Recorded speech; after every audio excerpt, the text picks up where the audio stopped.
Hey gang, this is going to be a quick one.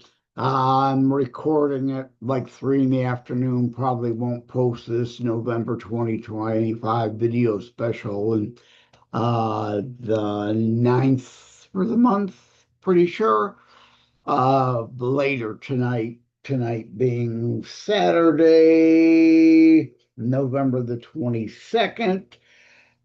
CTP S3 episode 127, Operation Let Them Speak, officially dropped across the 25 plus audio platforms earlier. Can see in the old BitChute, Brighteon, Daily Motion out of France, Rumble, YouTube, back catalog. I released it as a behind the scenes sneak peek video a few weeks ago when I first recorded it. Also, earlier today, I dropped the video exclusive on Left Division. So busy, busy, busy. But, with my health issues, what I can do from the ugly couch. Again, not a hoarder, but I am a slob. Need the green screen to hide all that junk on the ugly couch. Anyway, to start off, hey Michael, if you tuned in, and Bob and Walt and Sauce and anybody else with the Savage Unfiltered crew, I just sent an email a few minutes ago around 3 in the afternoon here to Michael, letting him know not that this video is occurring. I wasn't planning on doing it at the time I hit send, but letting him know that I posted on Truth Social, mentioned him and Savage Unfiltered as former co-hosts there. No, we didn't have a falling out. Anyone that's saying that we had some major disagreement or falling out, no, that isn't what happened. I stepped back. The choice was either give up his show or give up my show. Well, obviously, I don't want to give up my show. I had just finished up books, was just releasing books. I needed to calm down things a bit, de-stress. My health issues heading into the colder months, I always do worse. I needed to slow down, scale back a bit, relax a little more, have my time for my show and my online writings, and promote the books that indeed were coming out at the time I stepped back from Savage Unfiltered. That's all it was about. So, of course, like a Media Matters or the left, mate, two people are never going to agree on everything exactly, and we agreed on most things. May have had some minor differences on how to implement something or do something, but we were on the same page most of the time.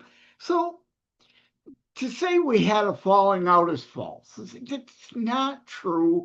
It's not the reality. Yes, I had some frustrations with the Restream Studio. I made those known. So what? No big deal. Not the major driving force of why I stepped back and stepped away. Might I, if he wants me, come back as a guest? Well, sure, but as a co-host again, no. Might maybe he come back on this show again? He's been here, what, 2 or 3 times? Sure, would love to have him back. There's no major fallout or problem here. But anyway, I'm supposed to be talking about MTG. Posted on True Social, where I mentioned Mike by way of mentioning Savage Unfiltered because her staff, MTG staff, insisted, whether true or not, they listened to the show and heard us mention MTG a few times, sometimes positively, and other times I was not so nice, right? I always called her the AOC of the right, an AOC with an R by her name. She's great. I've always said it, not changing my tune now. She's great to be a red meat thrower at rallies. Absolutely. But nobody takes her seriously in DC. Nobody. Nobody. When it comes to getting legislation done, she's not a serious player.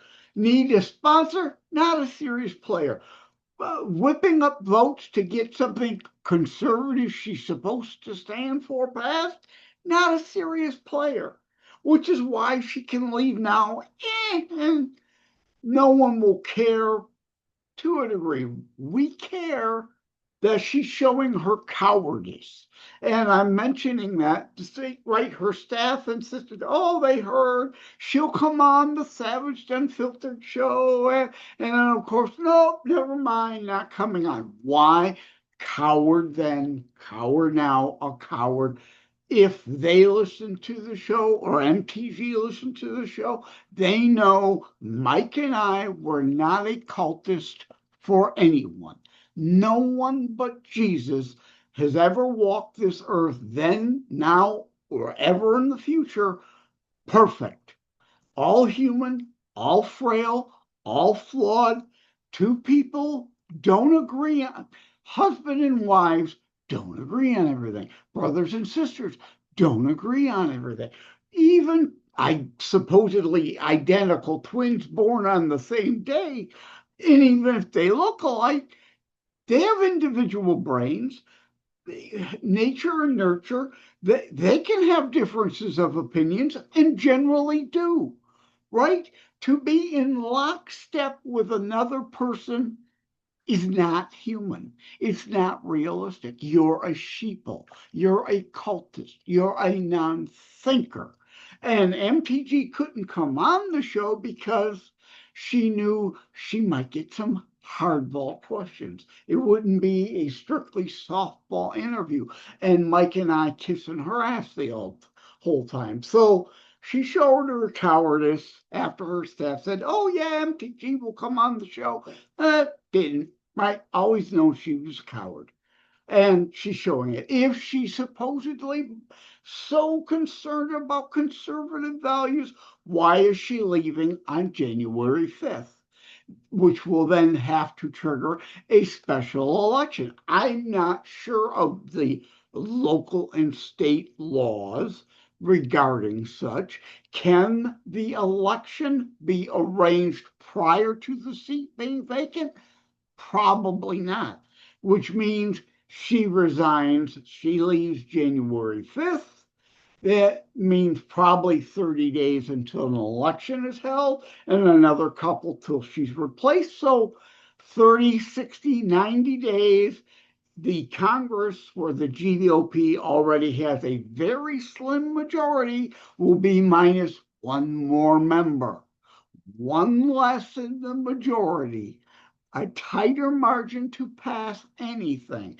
So nothing will get done from January 5th till whomever is voted in a special election to fill the remainder of her seat of this congressional session, and they'll serve until January 20, 2026, when the new Congress is seated and whoever wins the special election to replace MTG, fill out her current term, presumably would then run again in November of 2026. And, and one of the reasons she states she's resigning, she's retiring, she's leaving, she's cutting and running is blaming Trump. TDS. Oh, she said, oh, why fight and win my seat when the GOP will probably lose control of Congress in the midterms? All Trump's fault. Blame Trump. She was on The View. Perfect for her to go on this View because she's sounding more and more like a TDS leftist. She AOC with the R, she's turning into AOC with the D.